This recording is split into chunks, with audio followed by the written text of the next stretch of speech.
तुमचं पण असंच होतं का? सणाच्या दिवशी जी तयारी पाहिजे ती आधी कधी होत नाही आणि ऐन वेळेला तुमची धांदल उडते आणि मग घाईघाईमध्ये छान आपला सणाचा स्वयंपाक, नैवेद्याचा स्वयंपाक तयार होतो. आता आहे भोगीचा सण आणि त्या दिवशी केली जाते बाजरीची तीळ लावून केलेली भाकरी आणि मिक्स भाज्या आणि तीच आज आपण रेसिपी माझ्या पद्धतीने बघणार आहोत. चला तर मग सुरू करूया.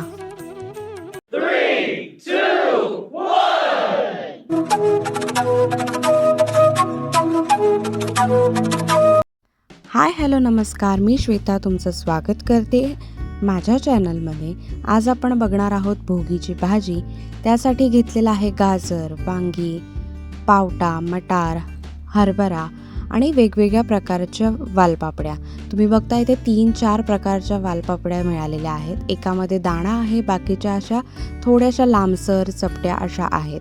आणि ती भाजी विदाऊट कांदा लसूण आपण बघणार आहोत नैवेद्यासाठी. त्यासाठी मी इथे कढीपत्ता घेतलेला आहे आणि याला थोडासा दाटसरपणा येण्यासाठी आणि भाजी मिळून येण्यासाठी मी इथे वाटण करणार आहे. तर ते वाटण म्हणजे मी अर्धी वाटी तीळ भाजून घेतलेले आहे, थोडंसं खोबरं भाजून घेतलेलं आहे आणि त्याच्यामध्ये कढीपत्ता आणि कोथिंबिरीच्या काड्या. कोथिंबिरीच्या काड्यांमुळे इतका सुंदर स्वाद त्याला येतो. आणि त्यामध्ये मी आलं घातलेलं आहे. इथे मी बारीक करून घेतलेलं आहे.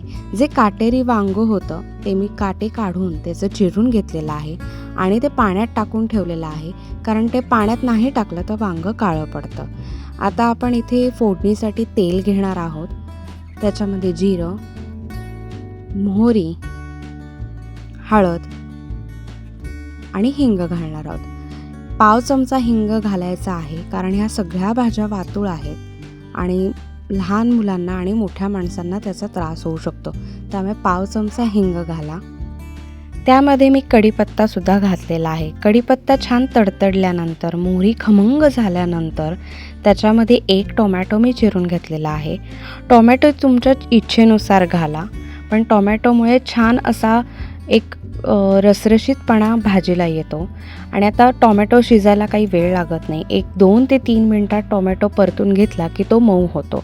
आणि जे आपण आता वाटण करून घेतलं होतं, तीळ, खोबरं, आलं, कढीपत्ता आणि कोथिंबिरीच्या काड्या, आपण ते आता परतून घेणार आहोत. परतायचं म्हणजे कुठपर्यंत की तोपर्यंत जरा थोडंसं कडेला तेल सुटत नाही. आता ही कांदा लसूण नसलेली भाजी आहे, त्यामुळे जरा थोडंसं परतलं की त्याला छान असा रश्श्याला अशी छान तर्री येते या वाटणामुळे. आता आपण ज्या ज्या भाज्या घेतलेल्या होत्या, निवडून सोलून घेतलेल्या, त्या सगळ्या भाज्या आपण घालणार आहोत. वालपापडीच्या भाज्या घालताना त्याच्या शिरा काढून घ्या, नाहीतर त्या दाताखाली चांगल्या येत नाहीत. आणि आता घालणार आहोत वांगी. शाकंभरी पौर्णिमा म्हणजे पौष पौर्णिमा झाल्यानंतर या भाज्या यायला सुरुवात होते. जी देवी शाकंभरी, जिने आपल्या अंगातून सगळ्या भाज्या उत्पन्न केल्या, तेव्हापासनं धरणी मातेचा सण हा भोगीचा सण केला जातो. बळीराजासुद्धा हा सण ओंब्या, नंतर ऊसाचे तुकडे असे घालून पूजा केली जाते. वौसा वळला जातो की असंच धनधान्य पुढच्या वर्षीसुद्धा होऊ दे, यासाठी हा भोगीचा सण केला जातो. त्यामध्ये आता भाजीकडे बघूया आपण. भाजीमध्ये मी लाल तिखट तुमच्या इच्छेनुसार, चवीनुसार घाला आणि गोडा मसाला घाला. आता आपण जे मिक्सरमध्ये वाटण वाटून घेतलेलं होतं त्यामध्ये मी पाणी घातलेलं आहे आणि तेच पाणी भाजीला शिजण्यासाठी पहिल्यांदा घातलेलं आहे. आणि भाजी खालून करपू नये किंवा लागू नये यासाठी जे तुम्ही झाकण ठेवाल भाजी शिजण्यासाठी, त्याच्यामध्ये पाणी घाला, म्हणजे भाजी खालून करपत नाही. हे 5 ते 7 मिनटं उकळवल्यावर मीडियम गॅसची फ्लेम ठेवा तुम्ही यासाठी. 5 ते 7 मिनटं उकळवल्यानंतर छान अशी उकळी फुटलेली आहे, पण इथे भाजी शिजलेली नाही आहे. तुम्हाला दिसत असेल की अजूनही वांगी, पावट्याला शिजायला थोडासा जास्त वेळ लागतो. त्यासाठीच आपण हे बघणार आहोत की 1 तर 10 ते 15 मिनटामध्ये शिजतो. त्यामध्ये आता मीठ घातलेलं आहे, ते सुद्धा तुमच्या चवीनुसार घाला. आणि राहिलेलं पाणी घातलं आहे, कारण जरा दाटसरपणा भाजीला मला जास्त वाटत होता, त्यासाठी मी पाणी घातलं आहे. आणि अजून पाण्याचा वापर म्हणजे गार पाणी घालू नका, नाहीतर त्याच्यामध्ये जे पावट्याचे दाणे किंवा अजून सगळे दाणे ते बठरतील म्हणजे शिजणार नाहीत आणि असं अर्धवट कच्चे राहतात. त्याच्यामुळे जे आपण झाकण ठेवतो त्याच्यावरचंच गरम पाणी आपण त्याच्यामध्ये घातलं पाहिजे.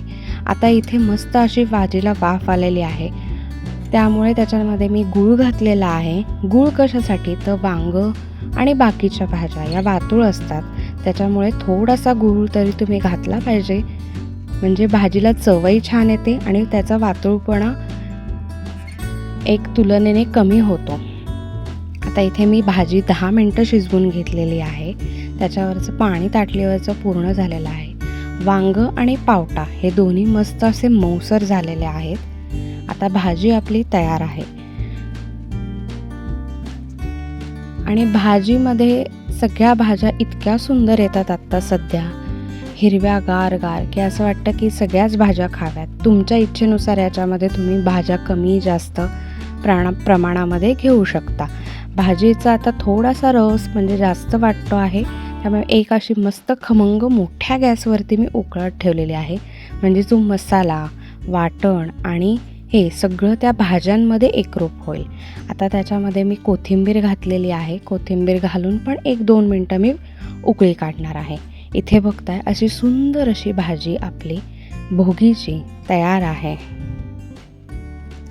भोगीची भाजी तर आता तयार झालेली आहे. आणि आता भोगीच्या नैवेद्यासाठी दुसरा पदार्थ म्हणजे आपण बघणार आहोत बाजरीची भाकरी. बाजरीची भाकरी करताना नेहमी कडा अशा फाटल्या जातात, चिरा पडल्या जातात. त्यासाठी एक छोटीशी टीप की तुम्ही जेव्हा बाजरी दळून आणाल त्याच्यामध्ये 2 मोठी ज्वारी दळून आणा, म्हणजे त्याच्यामुळे ज्वारीमुळे जो चिकटपणा येतो त्यामुळे त्याच्या चिरा आणि कडा या फाटल्या जात नाहीत. आता इथे मी 3 ते 4 भाकरी होण्यासाठी 2 वाट्या पीठ घेतलेलं आहे. त्याच्यामध्ये चवीनुसार मीठ घालायचं आहे आणि मीठ हे छान असं पिठामध्ये मिक्स करून घ्यायचं आहे. मिक्स करून घेतल्यानंतर पीठ मळण्यासाठी आपण आळं करून घेणार आहोत. आणि इथे मी पाणी आता कोंबट करून घेतलेला आहे. गार पाण्यामध्ये मी पीठ भिजवत नाही आहे. आता तुम्ही बघताय की तो आवाज असा मस्त असं छान असं मिक्स होत आहे आणि बाजरीचं पीठ आता पाणी जास्त शोषतं, त्यामुळे आता परत थोडंसं पाणी लागेल.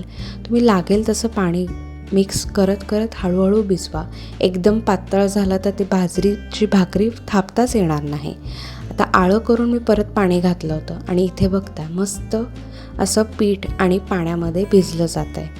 माझी आजी म्हणायची की ते पाणी आणि पीठ याचा जो आवाज पिचिक असा येतो त्याच्यावरतीच ती भाकरी छान होते. आणि जेवढं तुम्ही पीठ मळून घ्याल, म्हणजे भाकरी थापायच्या आधीसुद्धा तुम्ही परत एकदा पीठ मळून घेतलं की ती भाकरी एकदम सुंदर आणि मस्त खुटखुटीत अशी होते. आता मी खाली पीठ लावलेलं आहे आणि गोळा असा थापत आहे. भाकरी थापताना नेहमी कधीही कढईने थापायला सुरुवात करायची. कढईने तुम्ही जेवढी ती भाकरी थापाल तेवढी ती पातळ आणि कडेच्या चिराही फाटल्या जात नाहीत. पातळ मऊ लुसलुशीत अशी भाकरी तयार होते. कडा तुम्ही थापत आल्यानंतर मग मधली बाजू थोडी हळू अशी थापायची आहे. एकदम जाड पण नाही, एकदम पातळ पण नाही आणि अशी मध्यम अशी छान अशी भाकरी माझी थापत आलेली आहे. गोल गरगरीत सुंदर भाकरी झालेली आहे. त्याच्यावरती मी आता तीळ लावून घेणार आहे. खालीसुद्धा जेव्हा मी पीठ टाकलं होतं तेव्हा त्याच्यातसुद्धा तीळ होते. आणि आता मी ही भाकरी तव्यावर टाकणार आहे. तव्यावर टाकताना भाकरी नेहमी अशी खालची बाजू पिठाची जी आहे ती वरती आली पाहिजे आणि त्याच्यावरती तुम्ही पाणी लावायचं आहे. पाण्याचा हपका मारायचा आहे, खूप जास्त पाणी काही लावायचं नाही आहे. आणि पहिल्यांदा जेव्हा तुम्ही एका बाजूने भाकरी शेकाल, पाणी जेव्हा असं थोडंसं वाळल्यासारखं, म्हणजे भाकरी जेव्हा पचते तेव्हा ती लगेच उलटायची आहे, नाहीतर ती अशी त्याला चिरा पडतात, ती कडक होते. आता मी इथे भाकरी उलटून घेतलेली आहे. पाणी तुम्ही बघितलं वरचं थोडं जसं ते असं वाळल्यासारखं किंवा शोषल्यासारखं झालं, मी लगेच उलटलेली आहे. आता इकडच्या बाजूने आपण भाकरी मस्त अशी भाजून घेणार आहोत तव्यावरती आणि दुसऱ्या बाजूने मी गॅसवरती भाजणार आहे. पूर्वी त्या बायका त्या चुलीच्या राखेवरती ती दुसरी बाजू ठेवायच्या, पण आता मी ही ते गॅसवरती भाजून घेतलेली आहे. दोन्ही बाजूनी अशी खरपूस अशी भाकरी माझी भाजून तयार आहे आणि ती फुगलेली सुद्धा आहे, तुम्ही बघू शकता. आणि खमंग खरपूस अशी तीळ लावलेली बाजरीची भाकरी तयार आहे. आता धुंधुर मासाचा हा सण म्हणजे भोगीचा सण, त्याच्यामध्ये मस्त बाजरीची भाकरी खुटखुटीत अशी, भोगीची भाजी मिक्स भाज्यांची आणि बाजरीच्या भाकरीवरती लोणी, हा असा नैवेद्य आपण दाखवणार आहोत. याबरोबरचे 2 पदार्थसुद्धा असतात, ते म्हणजे मुगाच्या डाळीची खिचडी आणि कढी. पण आपण आज केलेला आहे बाजरीची भाकरी, भोगीची भाजी आणि तिळाची चटणी.